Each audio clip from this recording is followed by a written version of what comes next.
गर्मियों में क्या होता है, जब अधिक मात्रा में गर्मी पड़ने लगती है तो क्या होता है, हरा चारा वगैरह भी घर पे ख़त्म हो जाता है। और पशु इसलिए हम पशु को आहार में ढील कर ले जाते हैं। ज़्यादा परसेंट पशु आहार में ढील कर ले जाते हैं तो क्या होता है, जब पशु आहार में जाता है तो चल फिर आता है, घूम आता है और छायादार वृक्ष के नीचे बैठ कर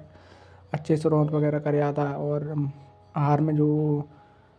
जानवर जब घूमने जाते हैं तो वहाँ पे क्या पानी वगैरह भरा रहता है, तो पानी के लिए अच्छी खासी व्यवस्था होती है और पशु पानी के साथ में अच्छा खेल लेता है और लोर वगैरह लेता है। और जितने सारे पशु आप देख रहे हैं, कुछ गायों का भी पालन है और कुछ शानदार छोटी या कटड़ी हैं और कुछ बहुत ही सुंदर भैंस का भी पालन है। ये देखिए आप कितनी सुंदर और अच्छी खासी भैंस है, दो ब्याई हुई है। तो हमने अपने जो फार्म में जो पशुओं का पालन करते हैं वो सभी को आहार में चराने के लिए ले जाते हैं और कुछ समय बाद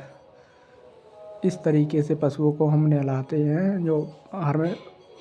पानी वगैरह भरा रहता है और सुंदर घास रहती है, इसमें पशु अपने मनोरंजन के साथ घंटे 2 घंटे पानी में लोर रहा रहता है और अपनी गर्मियों को शांत करता है। जैसे और कुछ समय के लिए जो आहार में जो पशु जैसे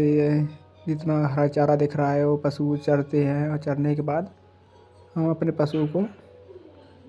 इस तरीके से जो चर रही है भैंस, इस तरीके से हम चराते हैं और फिर कुछ समय बाद अपनी 4:30 बजे के समथिंग घर को लेकर आते हैं पशुओं को। तो क्या होता है, जो पशु जैसे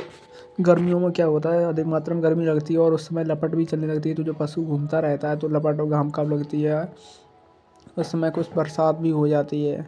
तो हम पशु आहार में घुमाता है तो उससे अधिक मात्रा में पशु का खाना भी पच जाता है और पशु अच्छी मात्रा में दूध भी देता है। जो पशु घर पर बांध कर रहता है और जो आहार में पशु चरने जा रहा है उसमें 1 लीटर का अंतर रहता है। पशु 1 लीटर अधिक मात्रा में दूध देते हैं जो आहार में चरने जाते हैं। तो अगर आप भी पशुपालन करते हैं तो पशुओं को बाहर घुमाने ज़रूर